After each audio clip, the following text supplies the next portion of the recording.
Hello everyone, कैसे हैं आप सब। मैं इस वीडियो में आप सब लोगों को बताने वाला हूं कि ब्याज कैसे निकाला जाता है। जैसे कि अगर आपको ब्याज का सवाल दे दे तो किस तरह से ब्याज के सवालों को करते हैं। तो चलिए बताता हूँ, वीडियो को पूरा देखते रहिएगा। गांव का ब्याज कैसे निकालें। जैसे कि मेरे पास एक क्वेश्चन है कि 16,000 रुपए का 5% की दर से 3 महीना 6 दिन का ब्याज कितना होगा। तो हमेशा एक बात याद रखिएगा, जब भी आपको ब्याज निकालना होगा, ब्याज वाला सवाल दे देगा तो बस आपको ब्याज निकालने के लिए एक ही फार्मूला हमेशा याद रखना है। उसी फार्मूले से ब्याज निकलता है। तो चलिए बताता हूं वो फार्मूला क्या है, उस फार्मूले को याद कर लीजिएगा। जब भी आपको ब्याज वाला सवाल दे दे और आपसे ब्याज बोल दे कि ब्याज कितना होगा बताइए, तो आप वही फार्मूला हमेशा यूज कीजिएगा। तो चलिए बताता हूं वो फार्मूला क्या है और ऐसे सवालों को किस तरह से करते हैं। देखिए, जब भी इस तरह का ब्याज वाला सवाल दे दे तो बस एक फार्मूला आप लिखिएगा। फार्मूला जो होता है वो होता है साधारण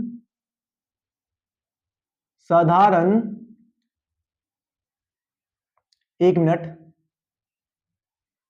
फार्मूला जो होता है वो होता है साधारण साधारण ब्याज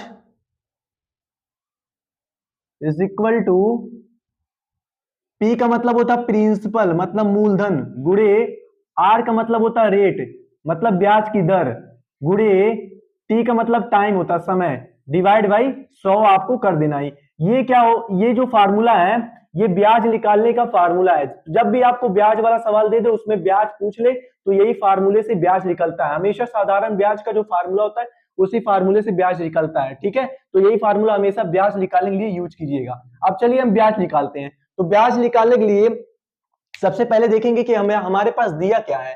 देखिए, हमारे पास दिया है कि 16,000 रुपए का 5% की दर से 3 महीना 6 दिन का ब्याज कितना होगा। तो हमें क्या दे दिया, हमें दे दिया है, ये देखिए जो रुपए में देता है ना इसको हम मूलधन कहते हैं। क्या कहते हैं, मूलधन मतलब प्रिंसिपल। ठीक है, इसको हम क्या कहते हैं, मूलधन। क्या बोलते हैं इसे, मूलधन बोलते हैं। मूलधन जो होता है वो मेरा पी होता है। क्या होता है, पी। पी कितना मेरा दे दिया है, 16,000 रुपए। कितना दे दिया है, 16,000 रुपए दे दिया है। ठीक है, तो हम क्या करें, मूलधन तो लिख लिए। ठीक है, ये जो होता है 5%, ये हमारा क्या होता है, ब्याज का दर मतलब ये रेट होता है।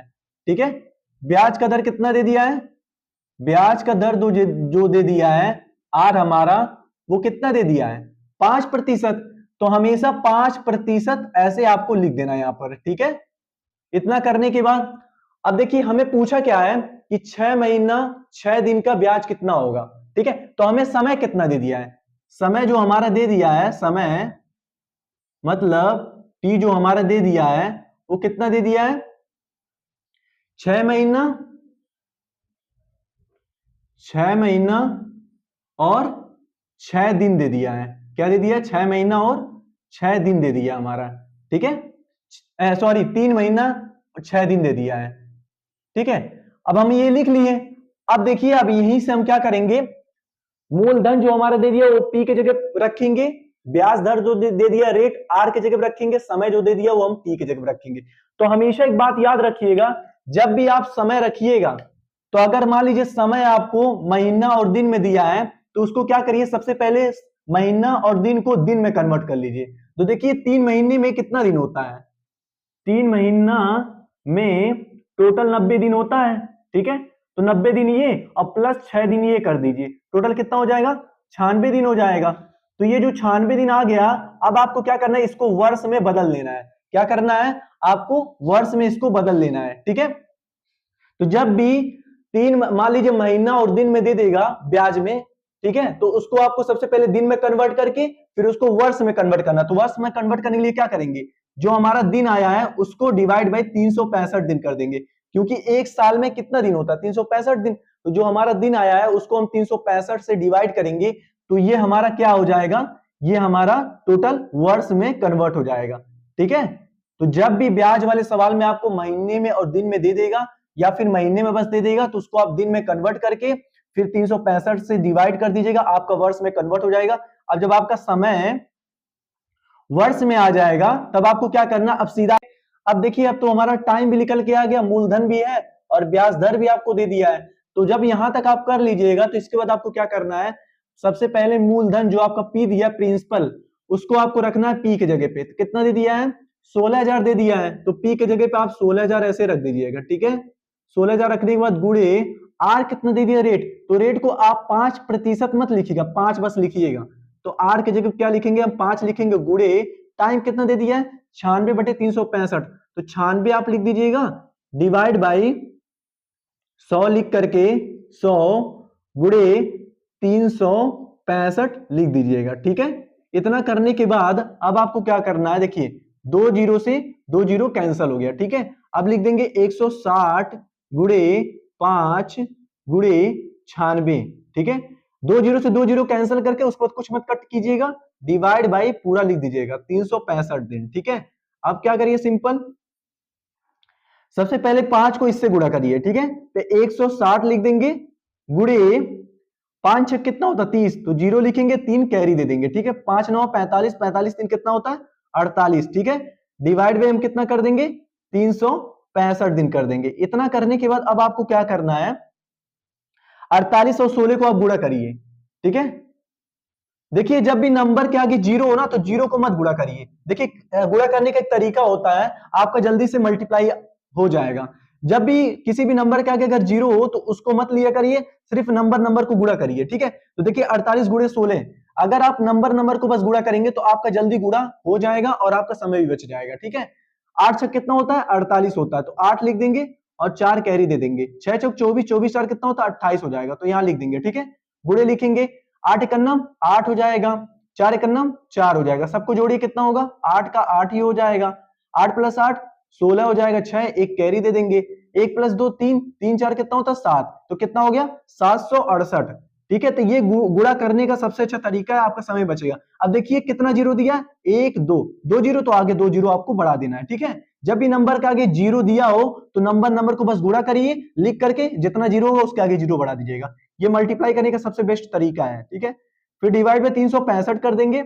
अब आपको क्या करना है, अब अगर आप 365 से 76,800 को अगर कट करेंगे तो आपका कितना आ जाएगा? आपका आएगा,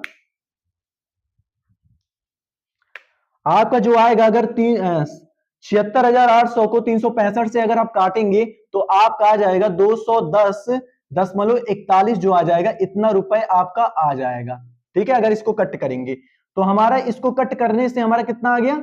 रुपए 210.41 रुपए हमारा आ गया। ये क्या आ गया आपका? 3 महीना 6 दिन का ब्याज आ गया। तो कितना आ गया? हमें यही निकालना है ना कि 3 महीना 6 दिन का ब्याज कितना होगा। तो 3 महीने 6 दिन का ब्याज कितना हो गया? 3 महीना 6 दिन का जो ब्याज आपका निकल के आया वो कितना आ गया है?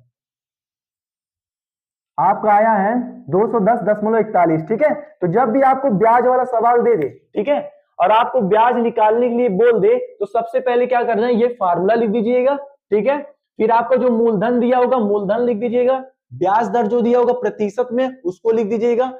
हमेशा याद रखिए, अगर आपको समय महीना में दिया है, दिन में दिया है, तो सबसे पहले महीने को दिन में कन्वर्ट करके इस दिन को उसमें जोड़ करके जो आएगा उसको क्या करिएगा? 365 से डिवाइड करिएगा, तब वर्ष में समय लेकर के तब सॉल्व करिएगा। हमेशा आपको समय वर्ष में लेना है, ठीक है। यहां तक करने के बाद अब मूलधन को और ब्याज दर को और समय को रख करके इसमें सॉल्व करिएगा, ठीक है। उसके बाद जो भी आपका आएगा वही आपका 3 महीना 6 दिन का ब्याज होगा, ठीक है। तो आपका 3 महीना 6 दिन का ब्याज निकल के आ गया कितना? 210.41। तो इसी तरीके से आपको करना है। तो आशा करता हूं कि वीडियो आपको बहुत अच्छा लगा होगा और वीडियो में आपको समझ में आ गया होगा कि ब्याज दर के सवालों को किस तरह से किया जाता है। तो इसी तरीके से ब्याज वाले सवालों को करते रहिएगा और ब्याज आराम से इसी तरीके से निकालिएगा, ठीक है। हमेशा आपका आंसर सही आएगा। बस ब्याज, जब भी ब्याज आपको निकालना होगा तो ये फार्मूला याद कर लीजिएगा, क्योंकि ब्याज निकालने के लिए यही फार्मूला होता है, ठीक है। तो ये फार्मूला याद कर लीजिएगा, मोस्ट इंपॉर्टेंट है।